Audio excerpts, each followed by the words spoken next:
जय हिंद एवरीवन। आज मैं आप लोगों के लिए लेकर आई हूं बिना बटन का रेडियो का एपिसोड नंबर 6।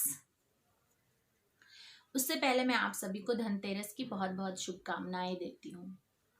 आज के एपिसोड में राजा ने कहा क्या सारे बच्चों को? कुछ तो स्पेशल हो रहा है आज शांतिवन में। चलिए देखते हैं।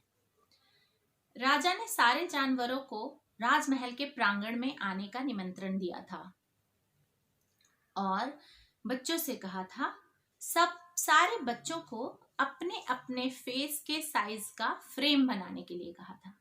और फ्रेम बनाने के साथ साथ उन्होंने राजा को कहा था कि आप उन फ्रेम्स पे अपने व्यक्तित्व मतलब अपनी पर्सनैलिटी को डिफाइन करने वाले एडजेक्टिव्स या विशेषण उस पे लिखिए। और राजा ने बच्चों को आमंत्रण देने के टाइम ये भी कहा था कि आप अपने साथ एक आर्ट किट लेकर आइएगा, जिसके अंदर उन्होंने mount board, chart paper, marker, crayons और कुछ डेकोरेशन की चीजें लाने के लिए बच्चों से कहा था। बच्चों ने राजा की आज्ञा के अनुसार वो सारे सामान अपने आर्ट किट में सजाकर लाए थे। सारे बच्चों को राजमहल के प्रांगण में बिठाया गया उनकी जगहों पे और राजा ने कहा अब शुरू करते हैं, आप लोग फ्रेम्स बनाइए, तब तक मैं सारे अभिभावकों को लेकर राजमहल का एक दौरा करवा देता हूँ, एक चक्कर लगवा देता हूँ, इन्हें घुमा देता हूँ राजमहल में। सारे बच्चे अपने अपने आर्ट किट को लेकर बैठ गए। बड़े मन से सबने फ्रेम्स बनाए। फ्रेम बनाने के बाद बच्चों ने उन फ्रेम्स को अपने फेस पे लगा के चेक किया, ये फ्रेम मेरे फेस को कैसा दिखता है। इस तरह के कुछ फ्रेम्स बच्चों ने बनाए थे और वो ऐसे फ्रेम्स लेकर के इस पे एडजेक्टिव्स लिखा था और उन लोगों ने इन फ्रेम्स के साथ वो खेल ही रहे थे कि इतने में राजा जी वहां आ गए। राजा जी ने बच्चों को कहा, बच्चों आप सबने जो भी फ्रेम्स बनाए हैं, यहाँ पे मैंने एक कार्टन रख दिया है, एक बक्सा कूट का, दफ्ती का, उसमें आप सारे फ्रेम्स ला करके रख दीजिए। सारे बच्चों ने फ्रेम्स ला करके उस कार्टन में रख दिया। उसके बाद राजा ने बच्चों को जलपान के लिए दूसरे प्रांगण में किले के अंदर जाने के लिए कहा। सारे सैनिक और जितने भी वॉलंटियर्स थे वो सारे लोग बच्चों को लेकर के जलपान के लिए वहां गए। जलपान या अल्पाहार या स्नैक्स उसके लिए लेकर के गए। बच्चे स्नैक्स खाकर राजा की आज्ञा के अनुसार सारे सैनिकों के गाइडेंस में वापस उस प्रांगण में आ गए, महल के प्रांगण में जहाँ पे कंपटीशन हो रहा था। ये सृजनात्मक क्षमता राजा ने जो चेक करने के लिए प्रतियोगिता रखी थी, वहां पे सब वापस आ गए। फिर राजा ने बच्चों को कहा, बच्चों अब आप अपने अपने फ्रेम, आप इसमें से कोई भी फ्रेम्स उठा करके अपनी अपनी जगह पे चले जाइए। सारे बच्चे को किसी का भी फ्रेम उठा करके अपनी अपनी जगह पे चले गए। जब बच्चे अपनी जगह पे गए तो राजा ने कहा, अब आप देखिए क्या आप इस फ्रेम में फिट होते हैं। किसी बच्चे ने देखा चेहरा तो फिट हो रहा है, पर इस पे लिखे एडजेक्टिव्स विशेषण उनकी व्यक्तित्व को फिट नहीं हो रहा। किसी बच्चे ने देखा कि एडजेक्टिव्स तो फिट हो रहे हैं लेकिन फ्रेम बहुत छोटा है। इस तरह से सभी बच्चे परेशान हो गए और राजा उन्हें देखकर मुस्कुराने लगे। देखते देखते राजा को बहुत जोरों से हंसी आई। राजा बहुत जोर से हंसने लगे।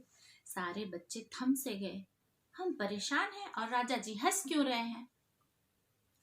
सारे बच्चों को राजा जी ने अपने पास बुलाया और कहा, बच्चों ये था आपकी व्यक्तित्व को जानने का एक कदम।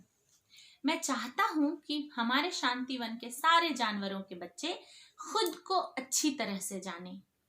आप इस फ्रेम को ही देख लीजिए, आपने अपने फ्रेम पे नाम नहीं लिखा था ना बच्चों? बच्चों ने कहा नहीं। इतने में बिना बटन का रेडियो हमारी रोशनी आई और कहा, मैंने लिखा था राजा जी इस पे अपना नाम, लेकिन आपने कहा था कोई भी फ्रेम उठाओ, तो मैंने अपना वाला नहीं उठाया, मैंने दूसरा ही कोई उठा लिया। तो राजा ने पूछा, चलिए बच्चों आप सारे लोग देखिए किसके पास रोशनी के नाम का फ्रेम है। तो गौरैया उठी, गौरैया यानी स्पैरो। स्पैरो उठी और उसने कहा, मेरे पास है राजा जी रोशनी के नाम का फ्रेम। तो राजा जी ने कहा ठीक है, चलिए ले आइए, वो रोशनी को दे दीजिए। वो फ्रेम रोशनी के पास लेकर के आई और इतना सुंदर सा फ्रेम अपने नाम के साथ रोशनी ने बना के रखा था और उस पे एडजेक्टिव्स भी उसके फिट होते थे। रोशनी ने अपने फ्रेम को अपने ऊपर ऐसे फिट किया। राजा जी मुस्कुराए और बोले, अब बनी ना बात, तुम्हारा नाम, तुम्हारा फ्रेम और तुम्हारे विशेषण।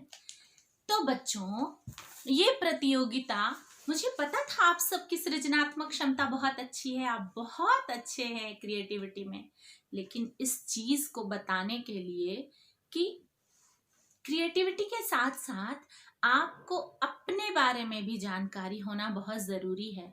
नहीं तो जिंदगी में कोई भी दूसरा आदमी अपना फ्रेम लेकर आएगा और आपको उसमें फिट करने की कोशिश करेगा। फिर आप परेशान हो जाएंगे, इसमें कैसे फिट हो। कभी आप फिट हो भी जाएंगे तो कभी आपके एडजेक्टिव्स फिट नहीं होंगे। इस तरह राजा ने बच्चों को एक सीख दी इस प्रतियोगिता के जरिए। राजा ने कहा, बच्चों, भगवान की बहुत बड़ी नेमत होते हैं बच्चे इस जमीन पर। भगवान ने सबको अलग अलग क्वालिटी, अलग अलग विशेषण के साथ सृजन किया है और जिसे भगवान बनाता है वो खराब हो ही नहीं सकते। आपको सिर्फ काम ये करना था, अपने अंदर के जो भी आपकी अच्छाइयां हैं उन्हें एडजेक्टिव्स के थ्रू इन फ्रेम्स पे लिखना था, ताकि आप खुद को जाने।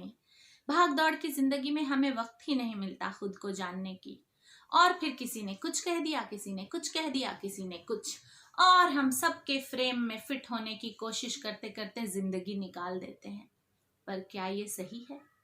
क्या हमें अपनी जिंदगी दूसरों के फ्रेम में फिट होने के लिए है? हमारी जिंदगी ऊपर वाले ने किस लिए दी है? हमारी जिंदगी ऊपर वाले ने हमारी जिंदगी जीने के लिए दी है। दूसरों के फ्रेम में फिट होने की कोशिश करेंगे तो जिंदगी गुजर जाएगी, उस फ्रेम में हम फिट नहीं हो पाएंगे। देखिए, हो पा रहे हैं हम फिट? नहीं। और अगर फ्रेम बहुत अच्छा बनाया है किसी ने, उसमें हम फिट भी हो जाएंगे तो हमारा व्यक्तित्व, हमारे जो विशेषण है वो फिट नहीं हो पाएंगे और फिर जिंदगी भर हम परेशान रहेंगे। इसीलिए बच्चों, खुद को जानो। जब तक आप खुद को नहीं जानेंगे, दूसरों को कैसे जानेंगे? खुद को जानना आपका पहला कर्तव्य है। खुद को जानिए, अपने बारे में बहुत अच्छे अच्छे एडजेक्टिव्स लिखिए। अच्छाइयाँ और बुराइयां तो हर इंसान में, हर जानवर में, हर जगह होती है। ये तो व्यक्तित्व के दो पहलू होते हैं, एक तरफ अच्छाई है तो एक तरफ बुराई होगी ही। बुराई को छोड़ते जाइए, अच्छाई को अपनाते जाइए और दिखाते भी जाइए कि आपके अंदर ये अच्छाई है अपने एक्शंस से। Believe in actions. अगर आपने अपनी अच्छाई छोड़ दी तो आपको सृजन करने का जो मकसद है ऊपर वाले का, वो कहीं खो जाएगा। आप दुनिया में ऊपर वाले का मकसद पूरा करने आए हैं और ऊपर वाले की बनाई हुई कोई भी चीज खराब बिल्कुल नहीं होती। अपनी अच्छाई को ढूंढिए, उसे बनाइए, उसे संवारिए और अपने ही फ्रेम में फिट हो जाइए बच्चों, अपने फ्रेम में।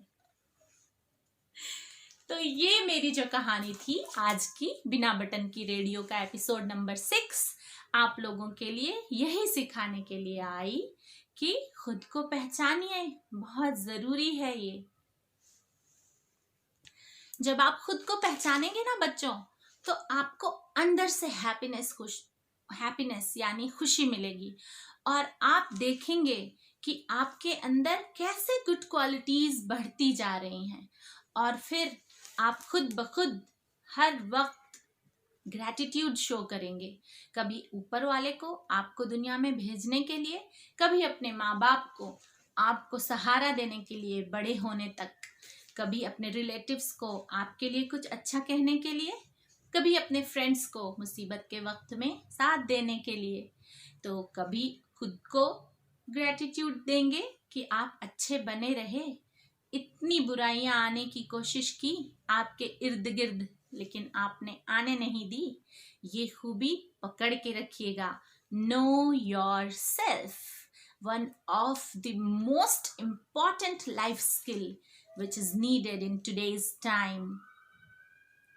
और इसी के साथ धनतेरस का त्योहार, आज का दिन आपके लिए शुभकामनाएं हमारी तरफ से। शुभ हो, मंगल हो। दिवाली की भी बहुत सारी शुभकामनाएं। और इसी तरह खुश रहिए, जीते रहिए और हमारे भारत का नाम आगे करते रहिए। जय हिंद, स्टे ब्लेस्ड।